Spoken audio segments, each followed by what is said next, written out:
In the ongoing conflict between Ukraine and Russia, recent reports indicate a significant development on the front line.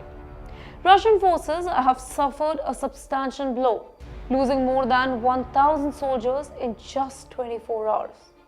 This report comes amid intense fighting in several key regions. The Ukrainian military reports that Russian forces have lost 1,030 soldiers, either killed or wounded. And that's right on the front line in Ukraine, all in past 24 hours. Additionally, the Ukrainian forces have destroyed 48 Russian artillery systems and 23 armored combat vehicles. Now, since Russia's full-scale invasion began in February 2022, Ukraine estimates that Russia has suffered at least 556,650 casualties, and that includes both death and injuries. Now, this comes as Ukrainian President Volodymyr Zelensky has asked NATO allies in Washington to allow Ukraine to use long-range weapons against targets in Russia.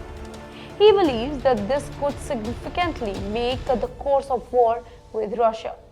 Zelensky's cabinet chief told a public forum that Russia had no restriction on its use of weapons, and it could be a real game changer if Ukrainian allies could lift all limit on the use of those that they supply to Ukraine.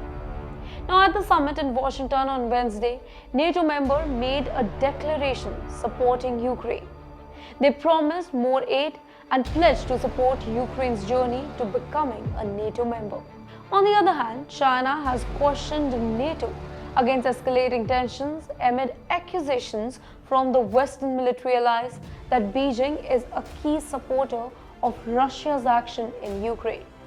Now, this warning was issued on Thursday as NATO leaders gathered in Washington, D.C., and they pledged to strengthen defenses for Ukraine and Europe against Russia, while also highlighting China as a growing concern for the allies.